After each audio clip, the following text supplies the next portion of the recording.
The villages of Asia, isolated, unchanging, exist from day to day, from year to year, on a margin of survival. A neglected people, the untapped wealth of continent. But now they must find their place in the progress of man. The future depends upon it, for in the villages of Asia live of all mankind.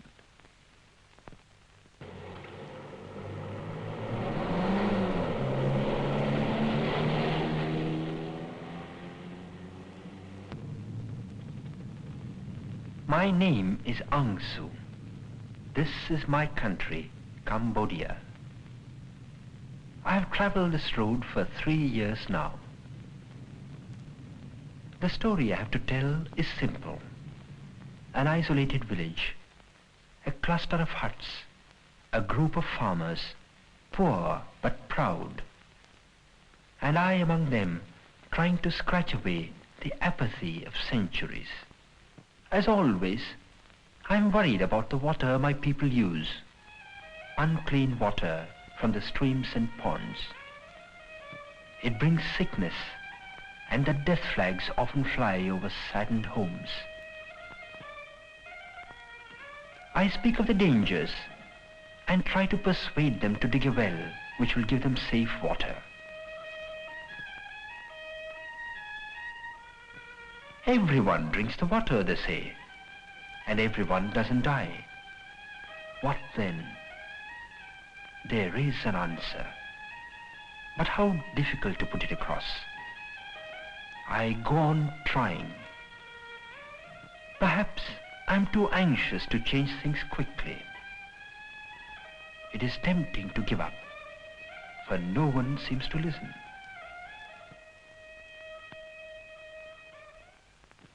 But that's not true, really. There's Nyakanita. She was a weaver, and I taught her how to make fancy baskets. And now she always brings them to me to take to market for her.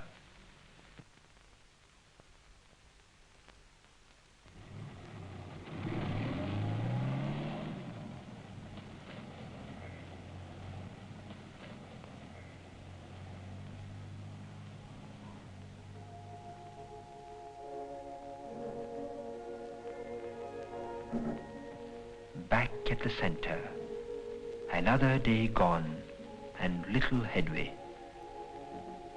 Yet all the villages in Cambodia are not like this. I must think of other ways to convince my people, for the work must go on. I recall how I started work several years ago. It was in another village, a typical Asian village. The place where I was going to test my ideas, translate my dreams. I knew of all the things that had to be done. I had learned much from UNESCO, but now I was alone. Where was I to start? Well, get the farmers and their families together.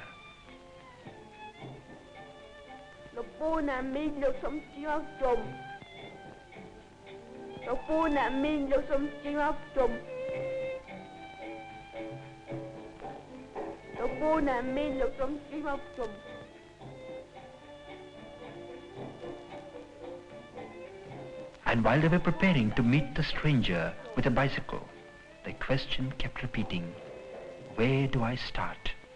Where do I start?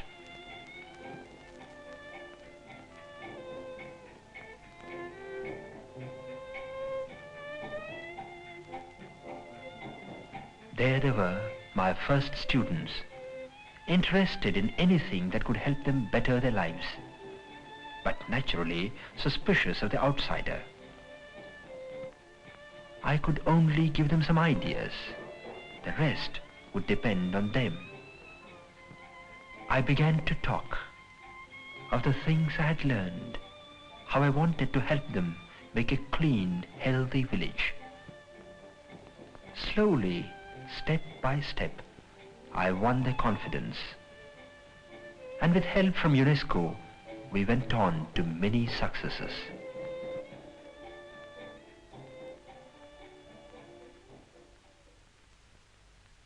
Ko, ka, ko, sir. Ko, ka. But this time, even if I have only a few baskets to market, I do know that in my country and all over Asia, the villages are changing. From simple beginnings, one sometimes breaks through suddenly. On other occasions, progress is slower.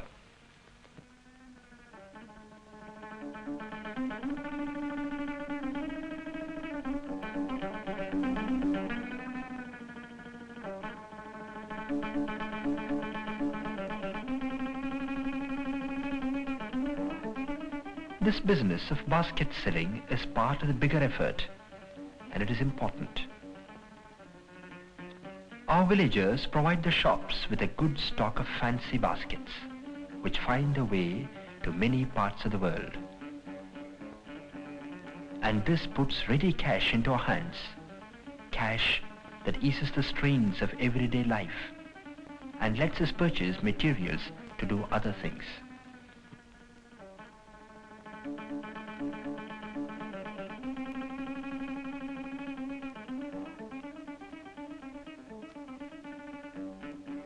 Today there's money for Nyakanita, and she's pleased.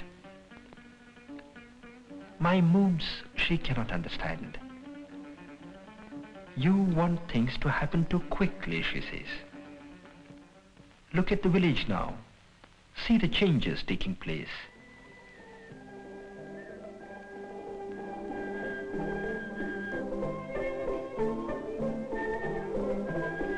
And then she told me of the well the men were digging. They had remembered the talk about the sickness and the water. That's how it happens. Suddenly, when you least expect it. One village stirs, then 100, soon a whole people.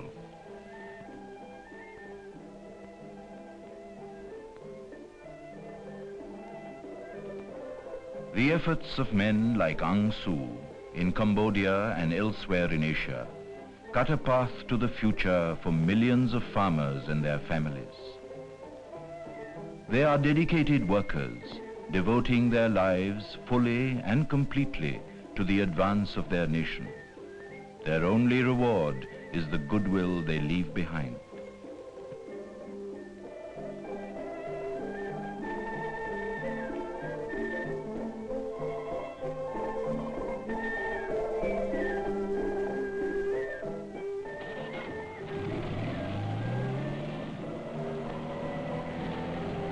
From Cambodia, we journey 5,000 miles to mountain-girt Afghanistan in Central Asia.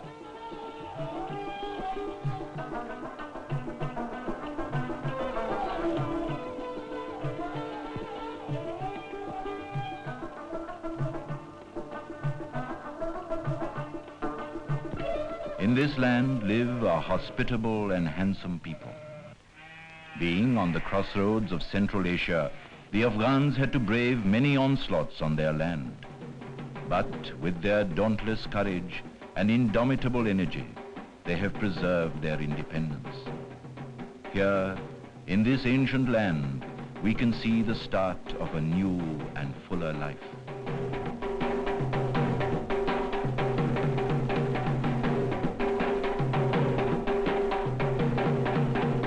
In the valley of Kabul, it is harvest time. To dance together and to harvest together is an old tradition among the Afghans. The fertility of the valley depends on the snow-fed mountain streams.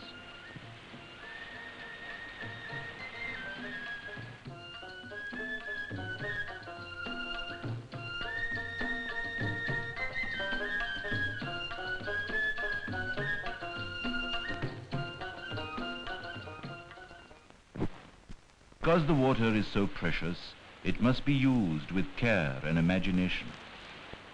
high on the hills, the water from the mountain streams is diverted into man-made canals, locally known as jewies. On its course, the jewie is further subdivided into many channels to take the water wherever it may be needed for irrigation or drinking or domestic purposes.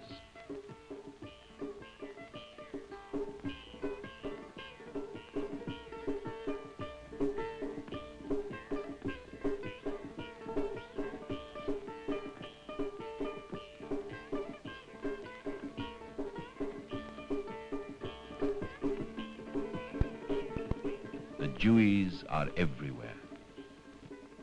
Though very useful, this running water collects the germs of disease and brings sickness.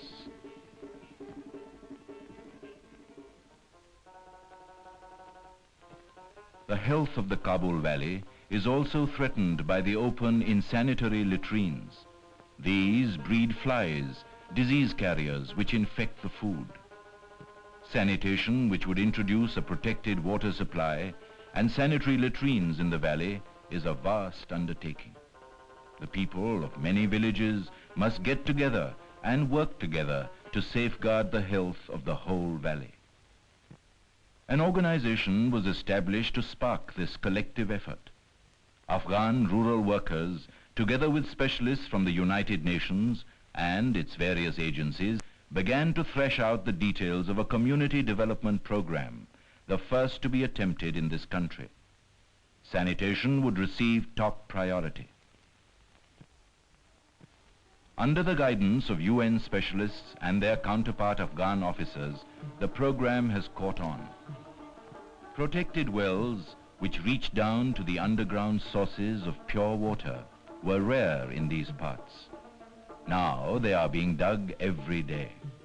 No longer will the people rely on the jewies for drinking water. Each well is disinfected before it is sealed.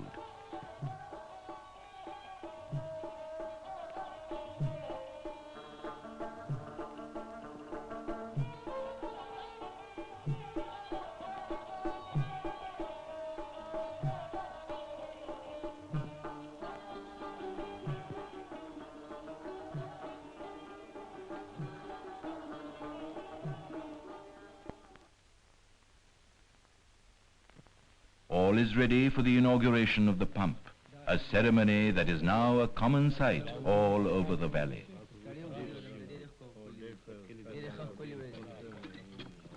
There is anticipation and excitement in the village.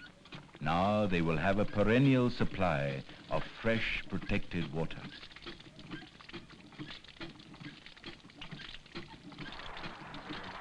Yes, it's sweet, just as it ought to taste.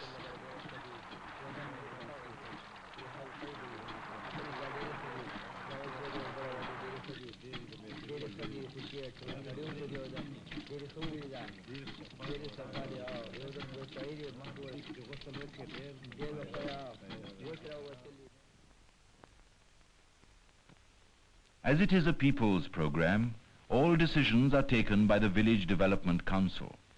Today, the village leaders discuss a plan for the construction of sanitary latrines. These, it is explained, will have to be cheap and simple to construct. The village worker assures the leaders that it will be as they wish, and that considerable assistance will be received from the government and UNICEF. The desire for progress is widespread, and these discussions dissolve doubts, lay the foundations for democratic action. And soon, concrete slabs are on their way to village homes for the construction of sanitary latrines. These slabs are cast in the village itself, using local skills and material as far as possible.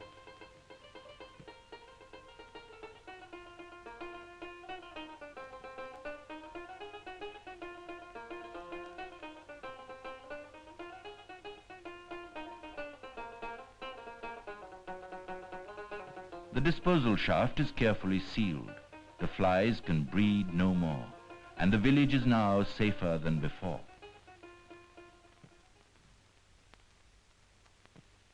And today, as in other parts of Asia, attention turns to the most vital of problems, the welfare of women and children.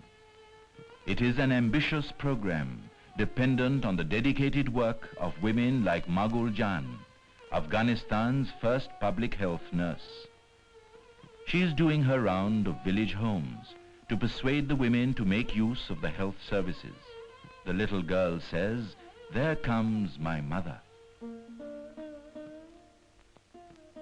Here I am again for the 5th time. Maybe I shall be able to convince Zarmina today. She is expecting her 3rd child, and I want her to make full use of the new facilities at the health center. So we go into her home. It is clean and well kept, with a large courtyard, as Afghan homes usually are.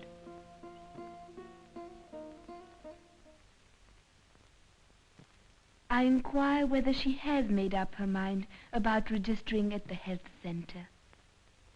It's always the same story. She can only do so if her husband agrees. There is Asad Khan, her husband. He is a difficult man, but perhaps he may not be so difficult today. Zarmina, in fact, loses no time. She again asks for his permission. No, he will not allow it. I explain that it isn't against custom.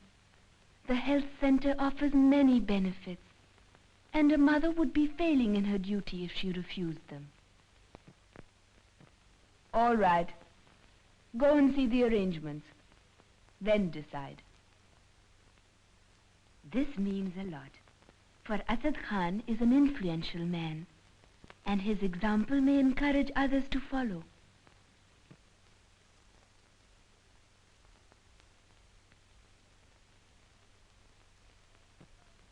The women come early to the health center and the 4 sub-centers in Shivaki block. They come with their children and like to get back to their homes by midday.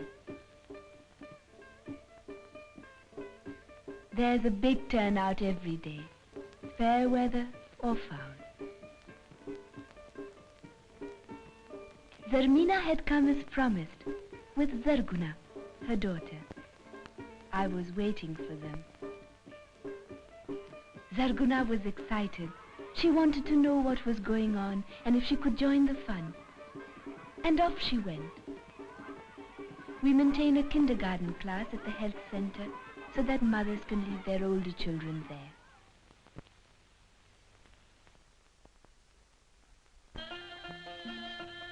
First, I took Zarmina to the section which looks after healthy babies.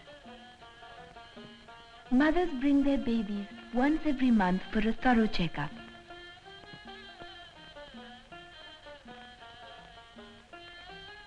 That's Dr. Asif. He runs the center under the guidance of a WHO specialist. Records are kept of the age and weight of the child and the condition of the child's general health. When the clinical examination is over, the mothers get cards against which they will receive a monthly quota of UNICEF milk powder, vitamins and soap.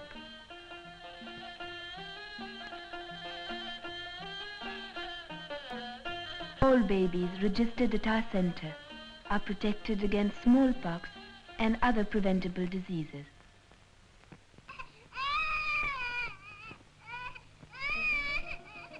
Then I took Zarmina to the polyclinic, which has become popular. Here the sick are attended to and medicine prescribed. The dispensary is a free service to all those registered at the center. The efficacy of modern medicine is increasingly accepted.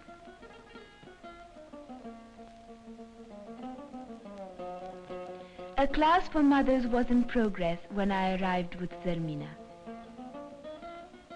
Such classes are held to educate the mothers on nutrition and other topics relating to child care. Zarmina is impressed. Without another word of persuasion, she decides to register at the center.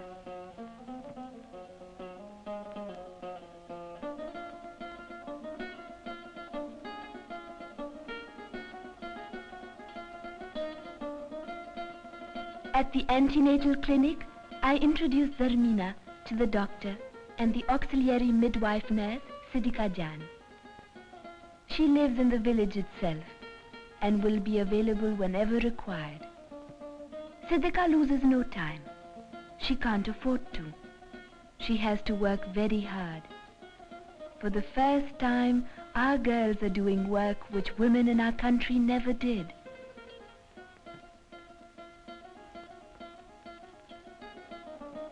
All over the valley, now our village leaders are talking about the success of our program. Yes, that's right.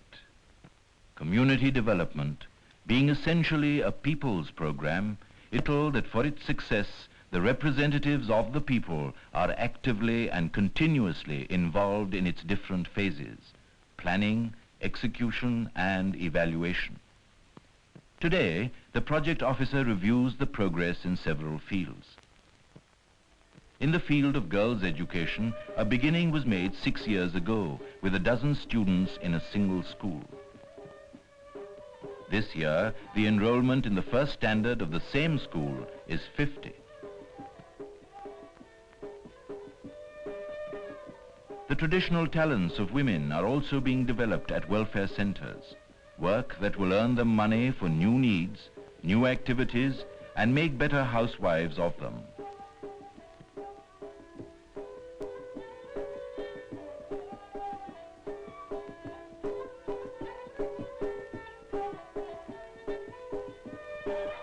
Poultry keeping, an old activity, is also seeing changes. And here too, there are doctors to protect the birds against disease. Ask the children. They are the experts now. In the fields, new equipment is coming into use. In a sense, the farmer is also a doctor. At least he has to be if his crops are to be saved from pests and disease. The progress so far is encouraging, but there is a lot more to do. The people's cooperation must be forthcoming in ample measure to carry the program to success. Well, here we are again on our way to Zarmina's home. Zarmina was ready to deliver her third child, and Aslam, her eldest, had come to call us from the center. We found Asad Khan waiting for us. He was nervous, like fathers everywhere on occasions like this.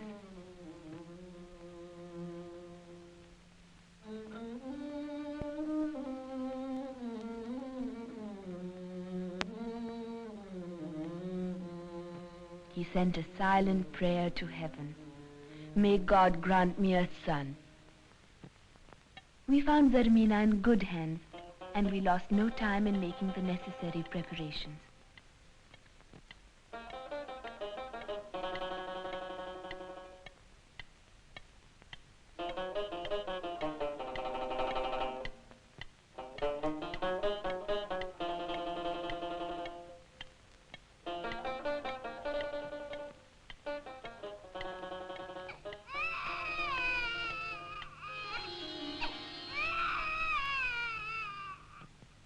Zarmina's mother took the good news to Asad Khan. He had been blessed with a son.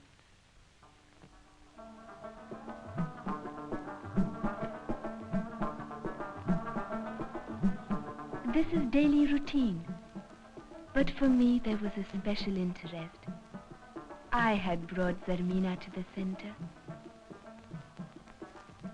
I was touched by the gratitude of Asad Khan, and as always, there were sweets to mark the happy occasion.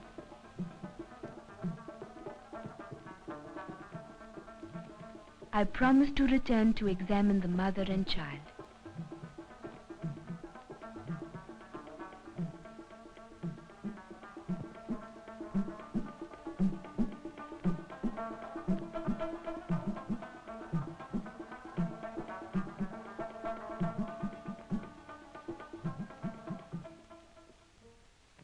Work at the center is increasing. Zarmina is now a regular visitor. and she has brought many mothers to us. Old habits persist. These charms, they don't need them now. The center is there to attend to their every need.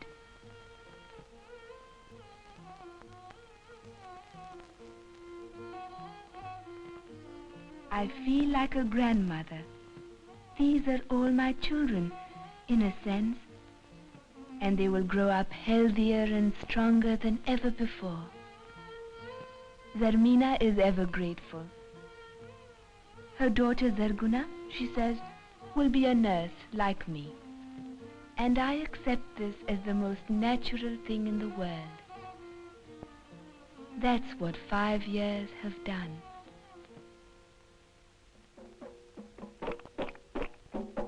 Yes, in the laughter and faces of the children at the health center, one can see the villages of Asia transformed beyond recognition. Here, in our time, we can see millions finding their place in the advance of man, made possible by an effort which is closely linked to the immediate and future needs of their communities.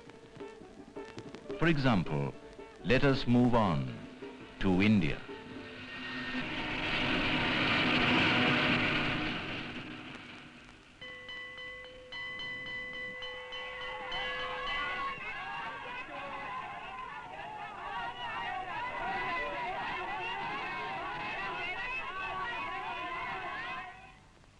Kabir का अच्छा सा दुआ कौन सुनाएगा? आप उठिए।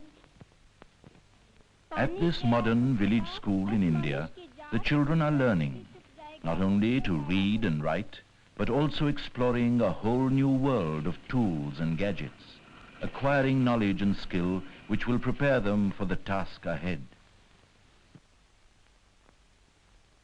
These youngsters take a lot for granted. The new sounds, the new sights, the new skyline of an agricultural community moving into the age of industry. Well, what does all this mean in the life of a people? In Asia, political and social freedom preceded industrialization. The fruits of freedom have yet to be produced. Towards that end, the villagers receive training in the use of modern equipment for blacksmithing and carpentry.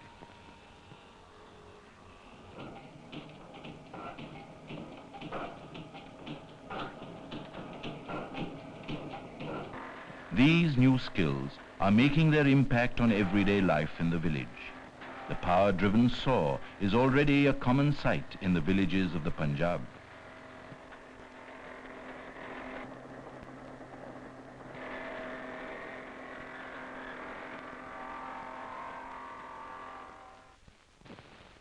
In the short span of their memory, the children have seen old methods give way to the new.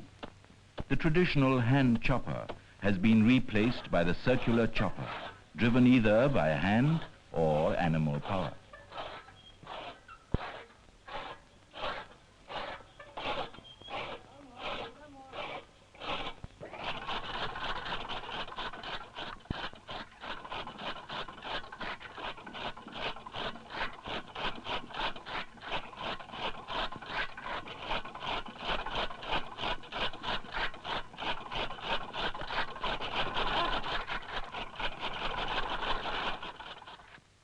The village well, though picturesque, is a source of unsafe water, water that can cause disease. This is slowly giving way to the water tower that draws upon a deep tube well.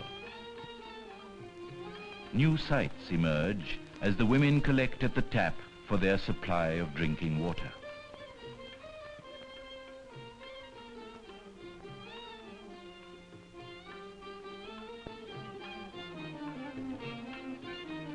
Armed with DDT spraying equipment, malaria squads comb the countryside in an effort to wipe out the deadly mosquito. The villager readily cooperates, for he knows the benefits.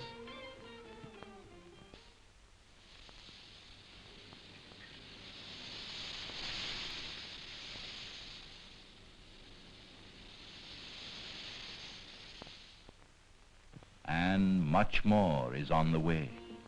Electricity is arriving to intensify the process of change. There is strong justification for the emphasis on rural development in Asia. The villages must be assisted to produce more, to raise their own living standards, and also to provide a surplus for industrialization.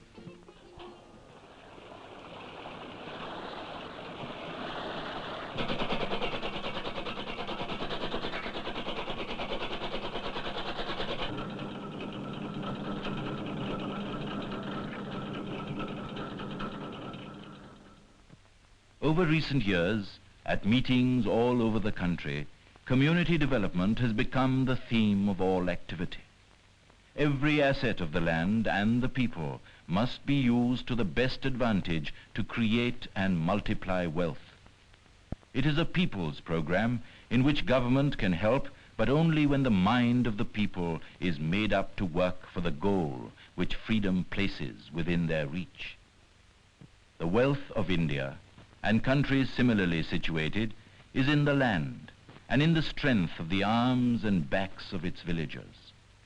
A new drama is now being played in the broad fields of India. In her 500,000 villages, in an effort to conserve the soil and increase the yields. Nothing from outside the village is of much help unless it is matched again and again by the strength and imagination of the villagers themselves. Here's a village in the Punjab where community development started 8 years ago. There is Keval Singh. Let him tell his story. I have lived and grown up with the program, which means a great deal to me. Much of it has been the hard way, through experience, through trial and error, rejecting the bad and accepting the good. Let me give you a fuller picture of what I mean. Let us start with the fields. The soil which nourishes us. The wooden plow that barely scratched the earth is being replaced with an iron plow. And already tractors have begun to take over the job of plowing. Through various centers, we can get fertilizer for our fields, the white manure, and we know the miraculous things it can do. Then the seed, the best, is becoming available to us. We have also learnt to prepare compost manure and to use it to the best advantage. And to think we have been wasting it all these years.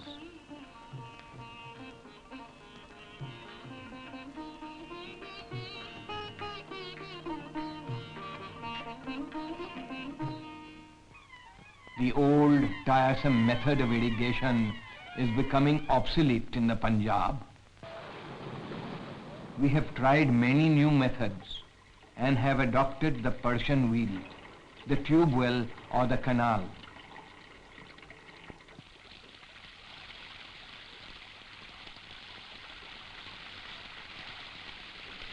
Good seed, fertilizer, manure and irrigation mean a good crop.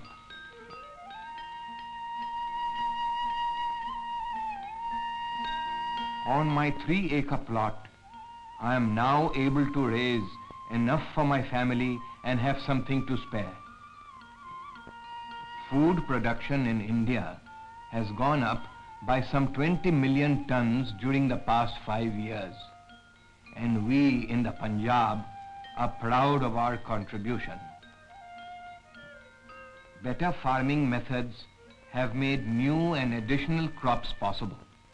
Cash crops which increase our prosperity.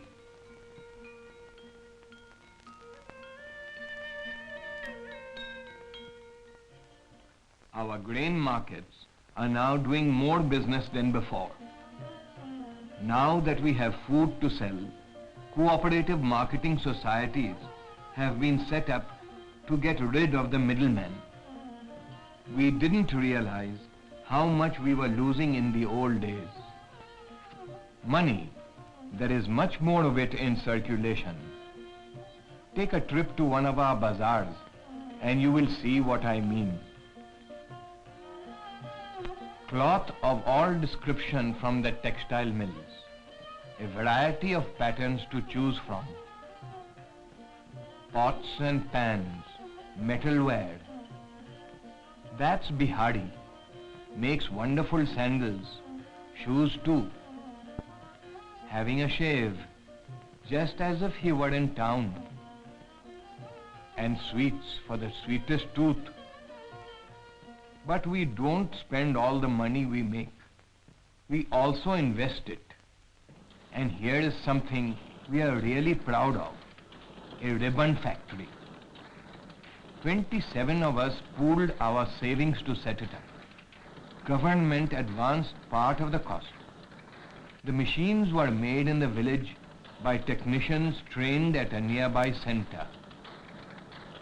We take our turn at the machines in our spare time.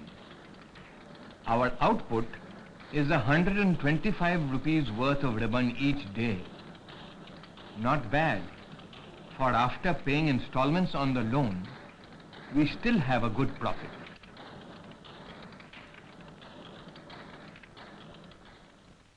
Others have followed our example. The village of Sihi has started a cooperative soap factory.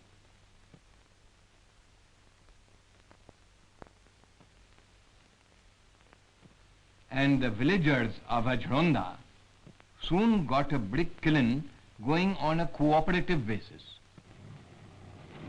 Talking of bricks, you should see how many brick houses have started coming up, replacing the mud structures. One day, in the village of Ajronda, looking at the mud and brick houses side by side, I got an idea. My village Gaunchi is made entirely of mud. Why not change it? Back home, I got together with my friends.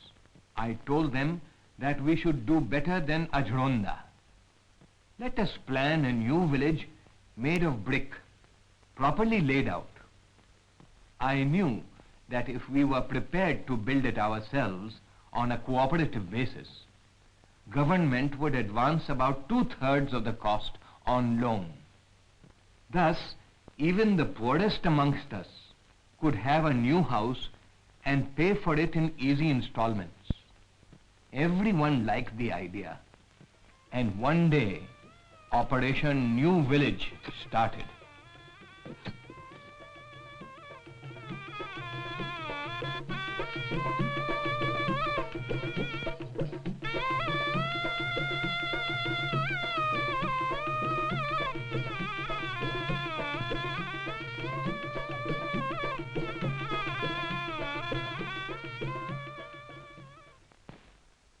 Sometimes, community development calls for several villages to get together to urge their needs and to pool their resources for the common good.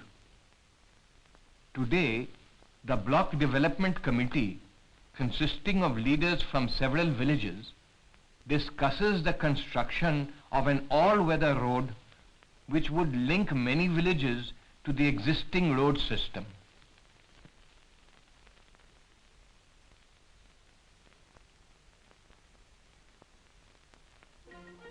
Within a few weeks, we are at the job. It is quite an operation, usually undertaken when there is little work to be done in the fields. Almost everybody takes part.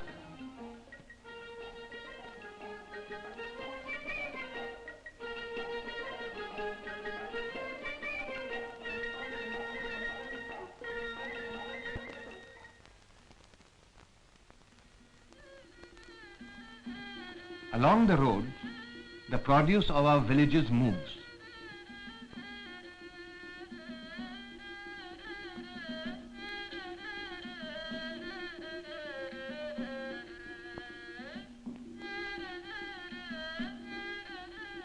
A rich harvest means that food has to be sent from our villages to feed the growing millions in our land. we can feel the glow of belonging to a great country, helping it to prosper.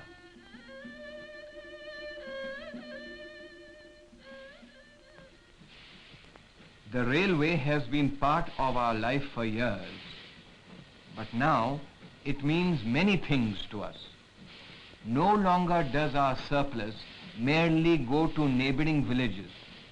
The railway links us to markets all over the country, and this means better and more stable prices, more goods in return, more wealth for all-round development, and that surely is the great task before all of us.